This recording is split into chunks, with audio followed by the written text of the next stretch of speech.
Hi guys. I have wanted to do a video on Ashley Hall for a while, but I haven't. I've been a bit cautious because she was Tara's best friend, and I don't want to be critical of her because obviously this is a really horrible thing that she went through. When I watched her testimony, though, it was really difficult to watch.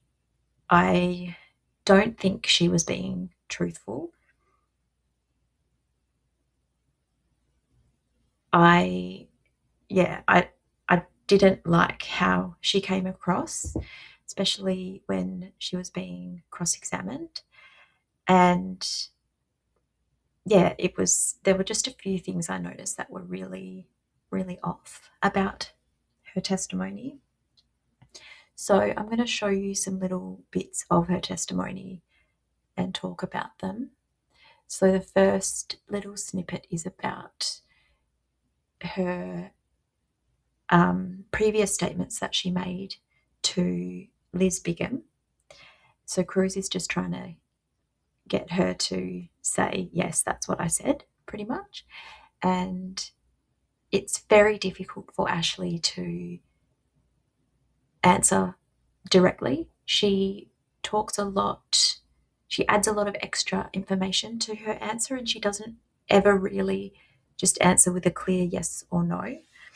Her facial expressions are a bit off to me. She looks really nervous and she keeps looking either towards the prosecution, and I know that Lizzie Bigham is sitting right behind the prosecution table, and quite often she's looking to the judge as well. And I just found her whole demeanour very defensive. So anyway, let's have a look at this first bit. And is it fair to say that you told law enforcement that Chris was very aloof and the fun guy to date in college, but not long term? If that's what it says, then that's what I said. But yes, he was. They had a lot of fun together, and I feel like they just didn't have a lot of time for each other at that time. So it was a possibility that like relationships do, sometimes they end, but that's not to me. That's up to her.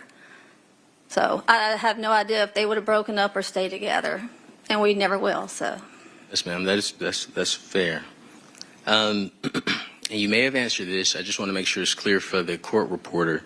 You described Chris as very aloof and the fun guy to date in college, but not long term. Well, that was my opinion. That might not have been her opinion. Yes, ma'am. And Tara and Chris were a match you never thought would happen. Well, because she was very serious and he was fun, and what they got together, and it worked. So that's all that mattered. There's a lot of people, I'm sure, that, in your past that they didn't look like they would work, and they were fantastic together. So what I really noticed with that testimony is the lack of congruency between her demeanour and what she was saying. I just didn't buy it. It sounded like she was just trying to backpedal and say what the prosecution wanted her to say. But I don't believe any of what she said. And this is what I find really confusing when it comes to the jury. How did they did they not see any problem with this testimony and this witness? I don't know. Anyway, let's watch the next bit. And when you and Ms. Baker were staying at the Deer Park apartment, she was dating Chris, is that right? Correct. Okay. And Chris would come over to the apartment a lot? He would come some, but they mainly went over to his. Sure. And I want to make sure that I use the right term. Do you recall telling law enforcement that Chris came over to the apartment a lot? I don't recall, but if I said it, then that's what I said, yes. So, No, I that's just want to make sure I'm clear from the record. Do you not recall? Yes. Or- Okay. I recall I said that. I said it a lot. Like I said, I talked to many reporters and many people. So And Chris would sleep over as well. Is that correct? some, yes.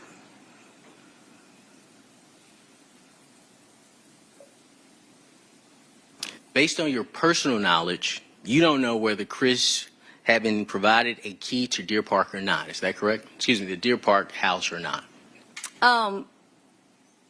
Personally, no. But we wouldn't. She would have, one, told us if she gave him a key, and two, none of us would have ever given someone else a key that was not on the lease. Sure.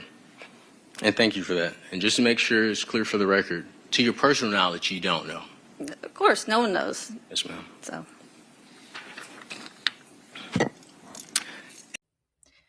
So you can see that she really just doesn't want to answer the questions, and Cruz is, at the end of her giving her extended explanation answer, he then asks the question again and gets her to try and answer it in a more direct way.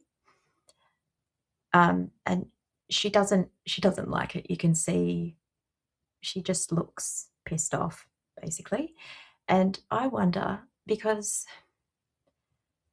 Chris and her and like the other people, I think that they were still friends, and they probably did take Chris's side and didn't think that he had done anything.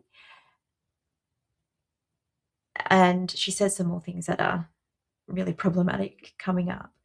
But it's like, I don't know, if it were me and this was all coming up again and I maybe hadn't looked at it objectively the first time round, there would be some weird like cognitive dissonance going on in my brain where maybe I'd be starting to think, this does look a little bit sketchy, but I don't want it to be true, because she does want someone to be prosecuted. She said that in the beginning of her cross-examination. So anyway, it's very complicated. Let's look at the next bit. As Tara's best friend and as her roommate, would it be fair to say that you had an opportunity to observe her relationship with Chris Melton? Yes. When law enforcement met with you, you told law enforcement, I think once she started law school, I think they started dividing a little. Do you recall making that statement? I'm sure I made the statement. The only thing I would mean by that statement is that he was starting his full-time job, plumbing, and she was trying to study. So they just didn't have the time together. And as I said before, that was just frustrating whenever you don't have the time with the person that you're with. Yes, ma'am. And you also told law enforcement, and I quote, I mean, there were cracks already that, it was just he was wanting more time, and she's like, hey, I'm in law school. Do you recall making that statement to law enforcement? I'm sure I did you said I did, but she was in law school. She was busy. Yes, ma'am. Would you agree that you told law enforcement, when asked about Ms. Baker's relationship with Chris Melton before her death, you stated, I think just the normal, you could almost see it was the normal, you could almost see the ending of a relationship, if that makes sense. Well, that was my opinion, but it does not mean that's what was happening. Sure, but that was based on your... No, it's just, as I said before, they just couldn't spend time together. And so it just looked like they're both busy. It did not mean one thing or the other. She was frustrated at the time. Again, does not mean that their relationship was ending. He was one of the nicest people ever and was always sweet to her, never showed any anger toward her. So she's really trying to stick up for Melton, and you can see she just doesn't want to admit any of the things that she said at earlier times when her memory would have been better and it wouldn't have been clouded with all of the things that might have happened in the time in between then and now. And what I found interesting was the part where she talks about at the end there that Chris was the nicest person ever and he never showed anger towards her and everything. And that might be true, but that's her perception of the relationship from the outside. There is so much research on femicide and risk factors for intimate partner homicide. And one of the biggest predictors, according to research, is coercive control and not physical aggression or things like that. So him having his internal anger issues and wanting to be in control and not liking that she was maybe doing her own thing and having less time for him and all of that, that is a problem, and that can be a problem, and it might not have been obvious. It might not have been visible to anybody, but that doesn't mean that it wasn't there. And I just think that none of this stuff was really considered in this trial, and it's like they just missed this whole. It's like that this trial took place in the 1950s. That's pretty much, not just because of the lack of understanding around intimate partner violence, but also the racism and the just all of that underlying stuff. It's like, I cannot believe that this is 2026, that this is happening. It is crazy. And you told law enforcement about the frustration around them not seeing each other. Is that correct? Yes, that's correct. And is it true that you told law enforcement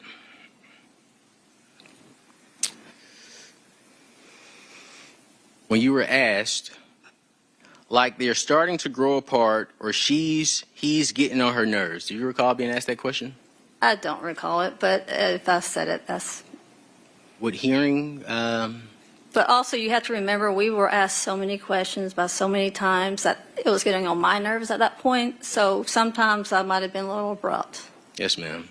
I know you mentioned that you don't recall it. Would hearing your interview refresh your recollection in regards to that particular question and what your answer may have been? If it makes... Is there a reason for me to hear it? Ma'am? Is there a reason for me to hear it? Sure, we could talk about it outside the presence of the jury, but at this time, the Honorable Court has only given me permission to ask questions. Okay. So would hearing your interview refresh your recollection into the question that was asked and your answer to that? What exactly was the question, and maybe I can just answer it for you, how you need it answered? Yes, ma'am. You were asked by Agent Bigham, like they're starting to grow apart, or he's getting on her nerves? And your response was, I think it was just getting frustrated. And I think they both were because she had to study so much. Do you recall making that statement? Well, sure, I've made it many times. But yes, she did have to study a lot. And when he had time, a lot of times she didn't. And when she had time, he had to work. It was what happens when people start their real lives. You have priorities, and you just don't have the time to spend together. But that doesn't mean that he hurt her or did anything to her. Yes, ma'am. Is that a yes or a no to my question? Do I remember making that? Yes, okay, I remember that statement. Thank you. Do you remember once she started dating Chris Milton, and I think that they were kind of on the outs before everything happened? Well, they just didn't have, not on the outs, they just didn't have the time together. Do you recall making that statement? I'm sure I made the statement. I'm just saying that they did not spend as much time together as they had previously. Yes, ma'am. But you do recall making... Yes, I recall making that statement.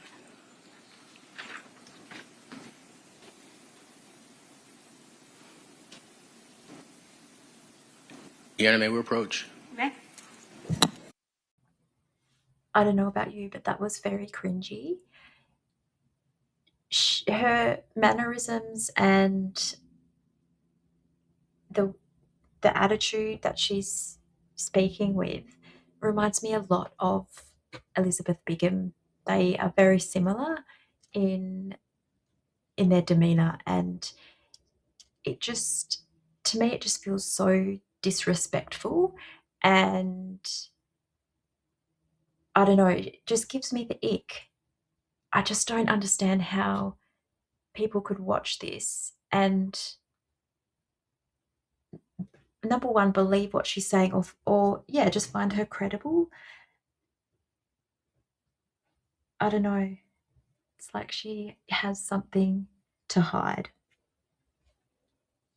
I don't like it, because if you didn't have anything to hide, wouldn't you just be more forthcoming and more open with your answers?